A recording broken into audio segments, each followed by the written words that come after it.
7 సార్లు పోటీ చేసే అవకాశం ఇస్తే 6 గెలిచి 2 సార్లు మంత్రిగా ఒకసారి పార్లమెంట్ సభ్యునిగా నా డ్యూటీలో కేంద్ర మంత్రుల దగ్గర ప్రైమ్ మినిస్టర్ దగ్గర కొట్లాడి వేల కోట్ల నిధులు తీసుకురావడం కాదు, ఎమ్మెల్యేగా రాజశేఖర రెడ్డి గారు ఎస్ఎల్బి చేయడం, ఈ అన్నిటికీ ఒక ఎత్తు తెలంగాణ కోసం పిల్లలు చనిపోతుంటే మీ ప్రెస్ వాళ్ళు కూడా చాలామంది ఇప్పుడు తెలంగాణ ఉద్యమంలో ఉన్నారు. అని అందరూ ఉద్యమం చేస్తున్నారు, మనం ఎందుకు చేయొద్దంటే 3 సంవత్సరాల మంత్రి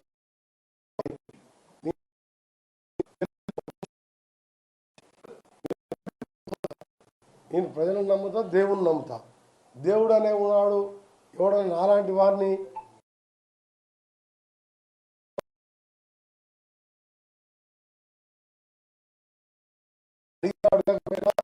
స్కూళ్ళు కాలేజీలే కాదు, వందలాది మంది డాక్టర్లు వీటర్లు ఐఐటి వాళ్ళు నల్సర్ వాళ్ళు వచ్చిన వాళ్ళు సంవత్సరానికి 100 మంది ఉంటారు స్టూడెంట్స్ యావరేజ్. నేను ఎప్పుడు కూడా బయట ఎన్నికలప్పుడు కూడా నేను చెప్పలేదు ఇంతమంది చదివిస్తా ఇంతమంది చదివి, ఎందుకంటే ఇది రాజకీయాల కోసం కాదు. వేదాంత గ్రూపు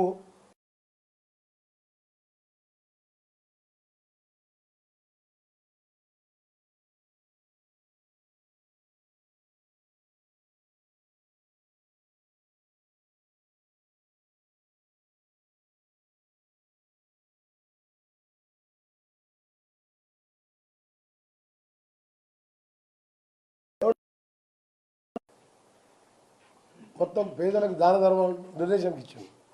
వేదాంత గ్రూప్ చైర్మన్ ఒక కొడుకు పోతే, నాకున్న ఒక్క కొడుకు పోతే తెలంగాణ ఉద్యమంలో మంత్రిగా ఉన్నప్పుడే నేను రాజీనామా చేసిన నిరాదీక్ష చేసినప్పుడు నా పక్కకు కూర్చున్నాడు కొడుకు.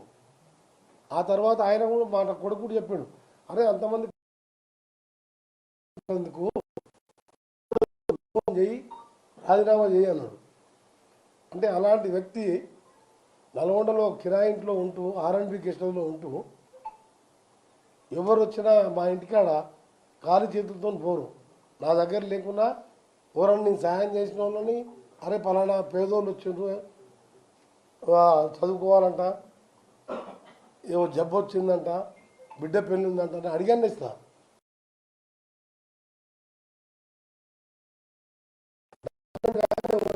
6 సార్లు గెలిపారు.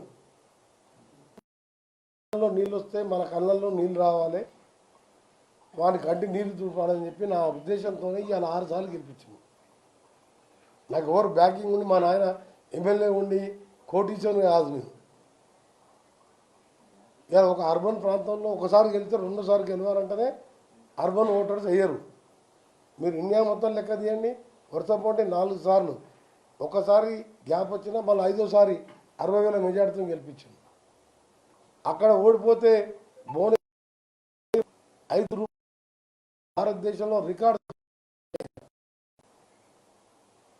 ఇప్పుడు ఇంత చరిత్ర మీ అందరు పాత మిత్రులే అని ఈ విధంగా ఇబ్బంది పెట్టి మానసికంగా కుంగదీసి, మానసికంగా నా కొడుకు చనిపోయినప్పుడే సగం చనిపోయినా కానీ మళ్ళీ ధైర్యం తెచ్చుకున్న చాలామంది చెప్పాను రాజకీయాలు వదిలిపెడదాం అది చేద్దామంటే తర్వాత అనిపించింది. ఇప్పుడు ఇవాళ వేదాంత గ్రూప్ చైర్మన్ తీసుకున్న నిర్ణయం కానీ మనం ఏం చేయొద్దు, ఆ కొడుకు లేకుండా ఆయన పేరు చిరకాలం ఉంటట్టు కొన్ని సేవా కార్యక్రమం చేసుకుంటూ ప్రజలలో ఉందాం అని చెప్పి ఆ తర్వాత కూడా 3 సార్లు గెలిచిన. మళ్ళా పార్లమెంట్ సభ్యునిగా కనీసం పోలింగ్ బూత్ ఖర్చులు కూడా ఇవ్వకుండా గెలిచిందంటే మీరు అర్థం చేసుకోవాలి.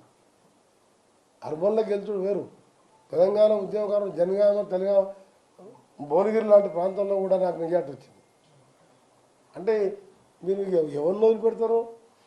నాలాంటి వారిని కూడా వేధించి నన్ను అవమానపరిచి మా ఇంట్లో ఇబ్బంది పెట్టి ఇక్కడ మహిళా ఆఫీసర్లు ఇబ్బంది పెట్టి ఏం సాధిద్దాం అనుకుంటున్నారు? Subscribe us and press the bell icon for more interesting updates.